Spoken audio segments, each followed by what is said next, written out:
दान गरिरहेको गुल्मी क्षेत्र नम्बर 1 र 2 जित्ने मात्रै होइन। यति कुरा स्पष्ट हुनुस्, जित्नु मात्रै अन्तिम लक्ष्य होइन। अहिलेसम्म 70-75 सम्म कतिले जितेर के हुन्छ हो। अब मैले त्यही कुरा भन्दैछु।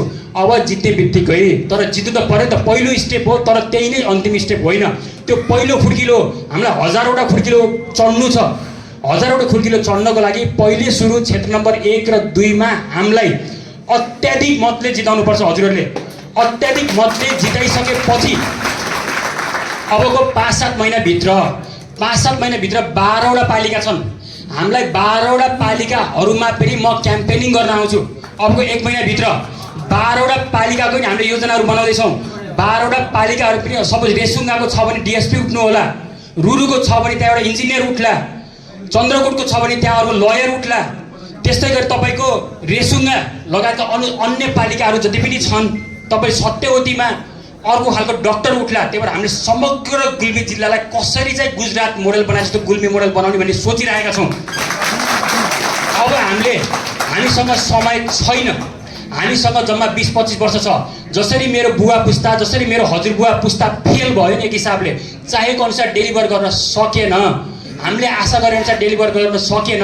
अब हामीसँग त्यो छुट छैन कि मर कि गरको स्थिति हो।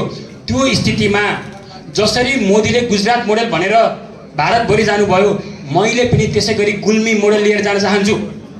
मलाई गुल्मी मोडल बनाउन हजुरहरूले सहयोग गर्ने कि नगर्ने? मलाई गुल्मी मोडल बनाउनको लागि हजुरहरूले सहयोग गरिदिनुहोस्। काङ्ग्रेस एमाले माओवादी नबनिदिनुहोस्। मैले अहिले मात्रै जिताउने होइन। मलाई अहिले मात्रै 1 र 2 फेरि तपाईँले भन्नु होला सागरलाई 1 मा मात्रै जिताउने होइन। मलाई डिस्टर्ब हुन्छ। फेरि गुल्मी मोडलै बनाउने भने मलाई 2 मा पनि स्पष्ट जिताइदिनुपर्छ तपाईँहरूले। मलाई किचिर हुन्छ, डिस्टर्ब हुन्छ, राम्ररी स्पष्ट रूपमा अगाडि जान सकिँदैन। खुट्टा तानेर ल्याङ हुन्छ, हिँड्न सकिँदैन। त्यही भएर तपाईँ ल्याङ गर्ने होइन। यसपालि स्पष्ट रूपमा 1 र 2 मा स्पष्ट बहुमत, भारी बहुमत दिएर जिताइदिनुहोस्।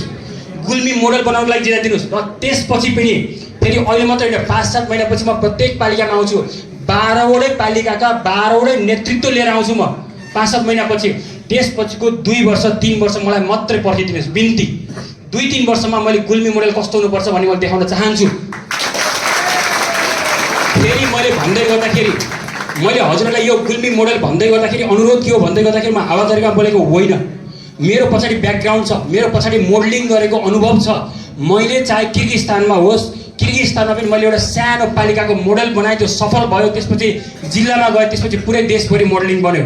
त्यसै गरी मैले पुल्चोक इन्जिनियरिङ क्याम्पसमा पनि पहिले सुरु सानो हाइड्रो पावरका मोडलहरू बनाएँ, पछि ठुला हाइड्रो पावर मोडलहरू बन्छन्। मैले सानो कुरामा विश्वास गर्छु। र समग्र मैले गुल्मी जिल्ला मोडल भन्दै गर्दाखेरि हाम्रो देश बन्ने भनेको पहाडलाई कसरी विकास गर्न सकिन्छ भन्ने मोडल नबनेसम्म रूपन्देहीले मात्रै देश बनाउन सक्दैन। पहाडलाई कसरी उठाउने भन्ने महत्त्वपूर्ण हो। त्यही भएर साँच्चैकै कोही नेता छ भने पहाडलाई कसरी विकास गर्ने हो, पहाडलाई कसरी कायापलट गर्ने भन्ने स्पष्ट रोडम्याप आउनुपर्छ। र त्यो मैले गुल्मी जिल्ला